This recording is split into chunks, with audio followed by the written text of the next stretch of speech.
Assalamualaikum warahmatullahi wabarakatuh. Salam sejahtera untuk kita semua. Yang saya hormati Bapak Wahid Slamet Ciptono selaku dosen pembimbing saya. Yang saya hormati Bapak Ibu Dewan Penguji. Perkenalkan, nama saya Bagas Gumintang. Hari ini saya akan mempresentasikan hasil penelitian tesis saya yang berjudul Penerapan Quality Function Deployment dalam upaya peningkatan kualitas kue bakpia produk Bakpia Pia Jogja. Latar belakang dari penelitian ini adalah pada dewasa ini, industri makanan dan minuman menjadi salah satu unggulan dari sektor manufaktur non-migas di Indonesia. Tingginya nilai industri makanan dan minuman menyebabkan sektor ini berkontribusi besar terhadap pendapatan domestik bruto di Indonesia. Terlihat dari grafik di sini, pada tahun 2015, nilai industri makanan dan minuman mencapai 125 triliun dan pada tahun 2019 kuartal kedua, industri makanan dan minuman mencapai 187 triliun. Adanya peningkatan ini, Menteri Perindustrian pada saat itu, Erlangga Hertanto, berpendapat diperlukan upaya-upaya strategis untuk semakin memacu daya saingnya agar mampu berkompetisi di tingkat global. Upaya-upaya tersebut antara lain adalah diperlukan peningkatan kualitas dan produktivitas serta efisiensi di seluruh rantai nilai produksi. Menurut Heiser et al. Pada tahun 2017, suatu kualitas produk tentu dapat mempengaruhi keseluruhan aktivitas organisasi, baik dari pemasok ke konsumen dan juga dari desain produk ke pemeliharaan. Menurut Umi et al., salah satu cara untuk meningkatkan kualitas produk adalah dengan mengetahui ekspektasi dan persepsi konsumen pada suatu produk yang ingin dikembangkan oleh perusahaan. Dilanjutkan oleh Heiser, jika permintaan pelanggan sudah teridentifikasi, maka perusahaan harus menerjemahkan kebutuhan dan keinginan pelanggan tersebut menjadi target rancangan. Pengembangan produk akan berhasil apabila mendapatkan respon yang positif dari konsumen. Pentingnya peningkatan kualitas produk tentu sangat berlaku untuk industri makanan, tanpa terkecuali industri makanan yang bergerak di bidang oleh-oleh. Salah satu perusahaan oleh-oleh yang berinovatif dan selalu meningkatkan kualitas produknya secara berkelanjutan adalah Bakpia Pia Jogja.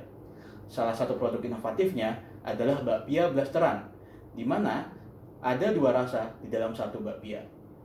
Tetapi, dari inovasi dan peningkatan kualitas yang dilakukan oleh Bakpia Pia Jogja, mereka tidak mengetahui selera konsumen dan keinginan konsumen pada suatu produk bakpia. Sehingga, peningkatan kualitas atau inovasi yang dilakukan oleh Bakpia Pia Jogja tidak tepat sasaran, yang menyebabkan penjualan bakpia dari Bakpia Pia Jogja tidak meningkat atau menurun, yang akhirnya berdampak pada efisiensi pengembangan produk perusahaan.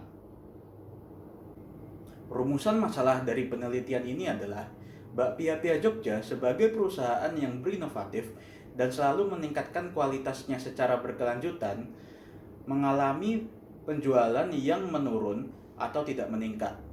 Hal ini disebabkan oleh Bakpia Pia Jogja yang tidak mengetahui keinginan dan selera konsumen, yang menyebabkan peningkatan kualitas bakpia yang dilakukan oleh Bakpia Pia Jogja dengan permintaan pelanggan menjadi tidak bertemu dan saling bertolak belakang, yang akhirnya akan berdampak pada efisiensi pengembangan produk oleh perusahaan. Selanjutnya adalah pertanyaan dan tujuan penelitian. Untuk pertanyaan penelitian, yang pertama adalah atribut apa yang diharapkan konsumen pada produk bakpia dari Bakpia Pia Jogja.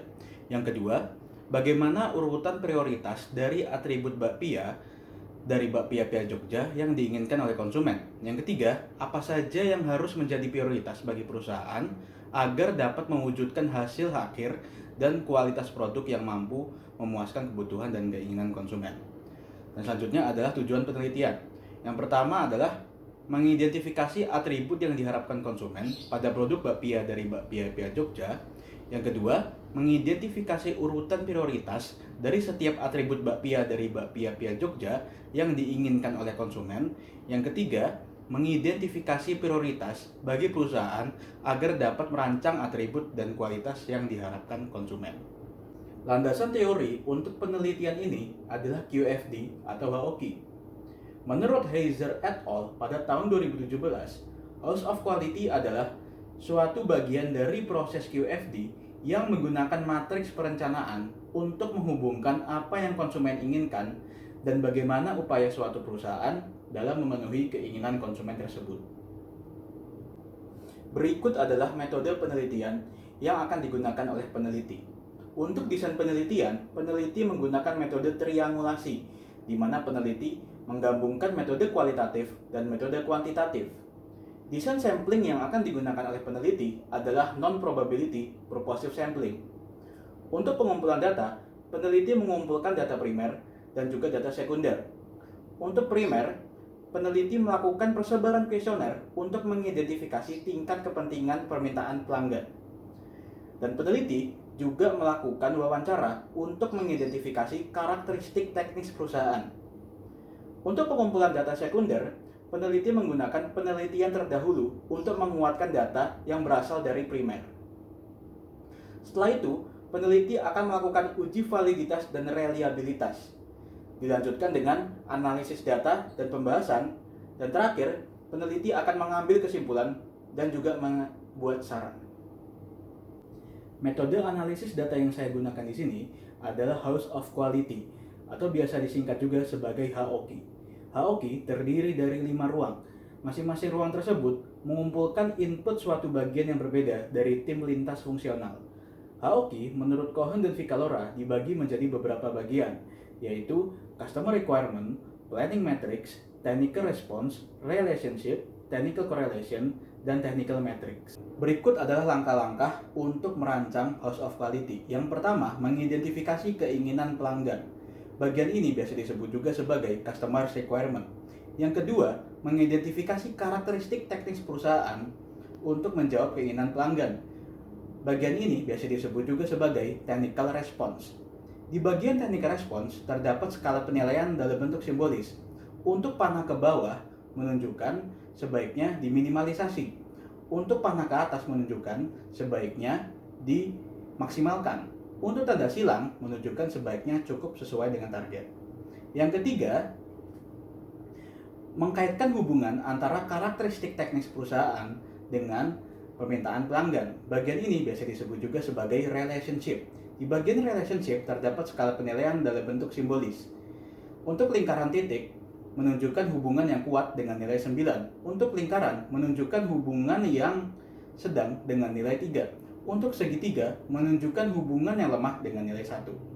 Yang keempat, mengkaitkan hubungan antar masing-masing karakteristik teknis perusahaan. Bagian ini biasa disebut juga sebagai technical correlation.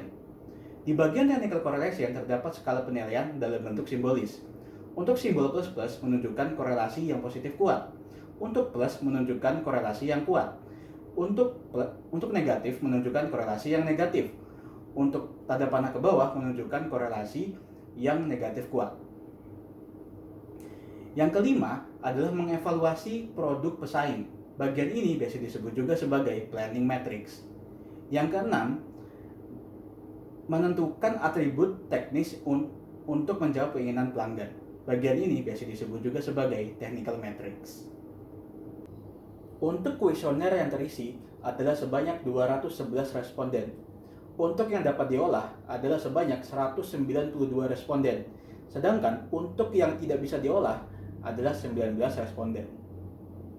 Dalam bentuk persentase, untuk jenis kelamin laki-laki adalah sebanyak 43%, untuk jenis kelamin perempuan adalah sebanyak 53%. Untuk pendidikan terakhir, paling banyak adalah pendidikan S1.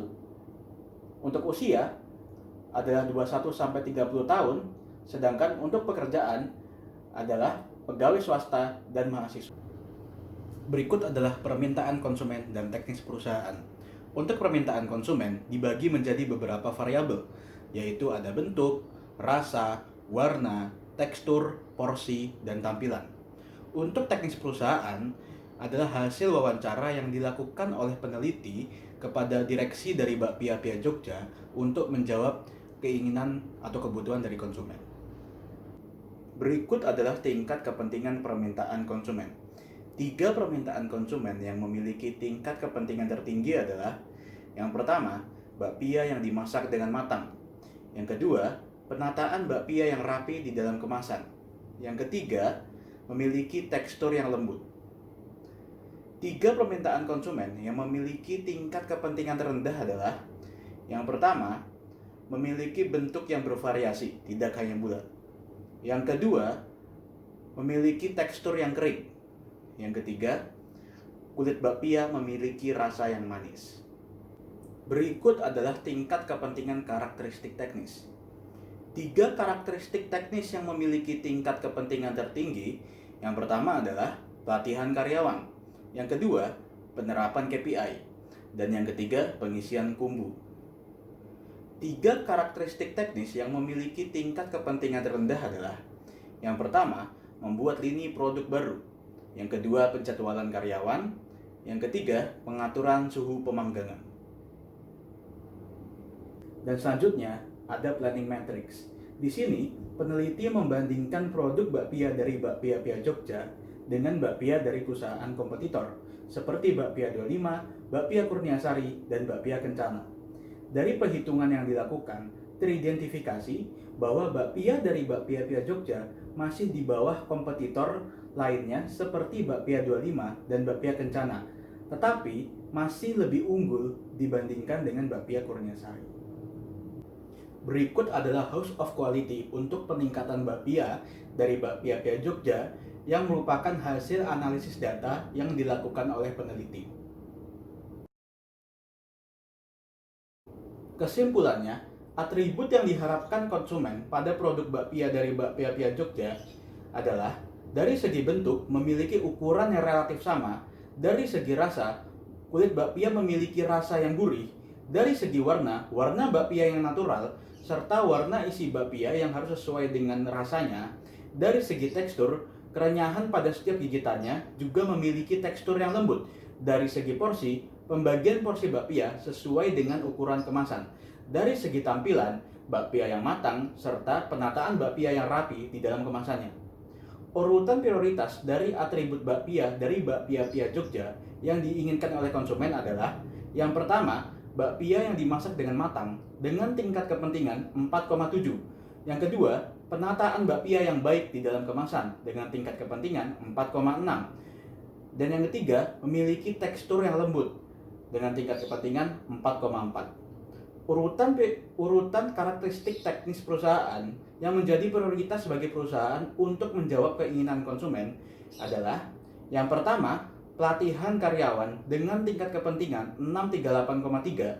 Yang kedua, penerapan KPI dengan tingkat kepentingan 606,0. Dan yang ketiga, pengisian kumbu dengan tingkat kepentingan 583,3. Saran dari peneliti untuk perusahaan: yang pertama adalah menaruh perhatian pada permintaan pelanggan yang bertingkat kepentingan tinggi.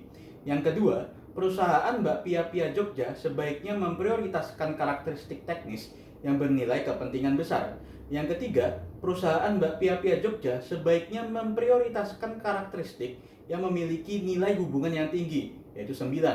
Yang keempat, perusahaan Bakpia Pia Jogja sebaiknya memprioritaskan karakteristik teknis yang berkorelasi positif dan positif kuat.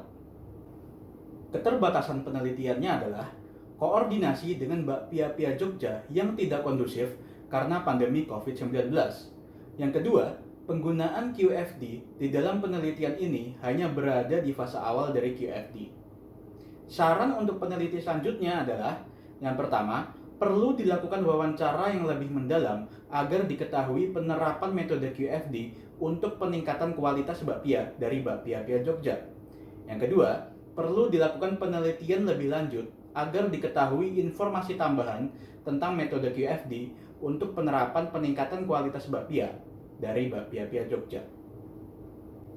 Demikian presentasi dari hasil penelitian yang telah saya lakukan. Salah dan kurangnya mohon maaf. Wassalamualaikum warahmatullahi wabarakatuh.